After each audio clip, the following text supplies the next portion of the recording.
ভাতের চাল দেখে কি ভাবছেন নাকি আমি আবার ভাত রান্না করবো? একদমই না। ওই যে কথা বলে না, বর্দি থাকলে কিন্তু কেউ ঘর জামাই থাকে না। তো আমরা তো মহিলারা ইচ্ছে করলে ঘর জামাই থাকতে পারি না। বাবার ঘরে থাকি রাজকন্যা, অন্যের ঘরে এসে থাকি ঘর বউ।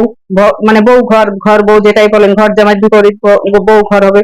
সেটাই হয়তো আমরা থাকছি, আর কিছু করার নাই। তো বুদ্ধি খাটিয়ে তো কাজ করতে হবে, বুদ্ধি খাটিয়ে কাজ না করলে আবার তো সংসারে টিকে থাকা দায়, কত কিছু শুনতে হয়, কত কিছু করতে হয়। তো আমি এখন ভাবলাম ভাতের চালটা দেখো ভিজিয়ে রেখেছিলাম ভাত রান্না করার জন্য। তো এখন এটা দিয়ে আর ভাত রান্না করবো না, ঝটপট করে একটা কিছু বানিয়ে ফেলি, ইফতারের সময় ছেলে মেয়ে খেয়েও খুশি হবে, জামাই তো অফিস থেকে এসে দেখলে আরো বেশি খুশি হবে। সেই কথা ভেবে আর কাজ বসে থাকা না, যেই ভাবা সেই কাজ। তো ভাবা মুহূর্তে মাথায় একটা বুদ্ধি আসলো, চলে যায় তো এই আজকে ভাতের চাল দিয়ে একটু পোলাওর মতো রান্না করি। এটা বিশেষ করে পুরান ঢাকায় যারা আছে তারা মনে হয় এরকম করে বেশি খায়।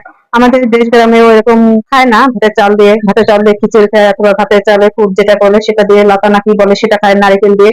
তো আমি একটু পোলাওর মতো রান্না করলাম, পোলাওয়ের উপকরণ সবকিছু দিয়ে দিলাম। দেখতেই পাচ্ছেন এটা ছিল নাজিরশার চাল, ভিজানো ছিল একদম চিকন পোলাও চাল মতো।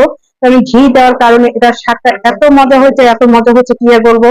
আপনি খেলে একদম বুঝতেই পারবেন না এটা ভাত নাকি পোলা চাল দিয়ে রান্না করছি নাকি ভাতের চাল দিয়ে রান্না করেছি। তো একবার আমার মতো করে নাজিরশাল চাল দিয়ে ট্রাই করে দেখবেন, অবশ্যই দেখবেন কি যে টেস্টি, কি যে মজা, কি যে খেতে মানে অসাধারণ লাগছে, আসলে বোঝা যায় না। তো আমি আমার মতো করে এরকম করে দেখেন, এখানে কিছুদিন নেই। আমি কিন্তু, আমার ছেলে আবার বলছিল বাটা মসলা দিয়ে পোলাও রান্না করে, আমার জীবনও দেখিনি। তো আমার মাথায় মাঝে মাঝে অনেক সময় চিন্তা আসে যে নতুন কিছু করে হঠাৎ করে যেটা মনে হয় সেটা করে ফেলি। তো কাজ যেভাবে চিন্তা করা সেভাবেই করা হয়। যেটা আমার মাথায় একবার ঢোকে যে এটা করবো, এটা করার চিন্তা করার সাথে সাথে সেটা না করা পর্যন্ত শান্তি নাই। তো আমি এটা একটু ভাবছি যে এটা দিয়ে আজকে পোলাও রান্না করে সবাইকে খাওয়াবো, সারপ্রাইজ দেবো। তো সেভাবে আমি কাজ করতেছিলাম, দেখতে পাচ্ছেন এখানে আমি একটু আদা রসুন পেঁয়াজ বাটা দিয়ে দিয়েছি, তার সাথে একটু দারচিনি দিয়ে দিয়েছি, এলাচ দেইনি।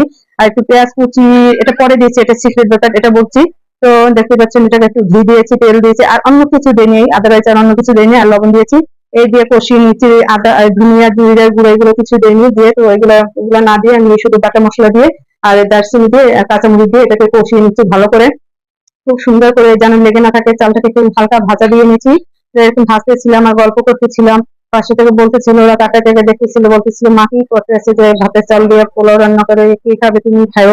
তো ওরা তো বুঝতেই পারেন, তো ওই যে বললাম না, পোলার চাল দেখলো, পোলাও না হলেও পোলার চালের স্বাদ অন্যরকম। তো ভাতের চালে তো এটা তো অবাক করার মতো, ভাতের চাল দিয়ে পোলাও রান্না করা।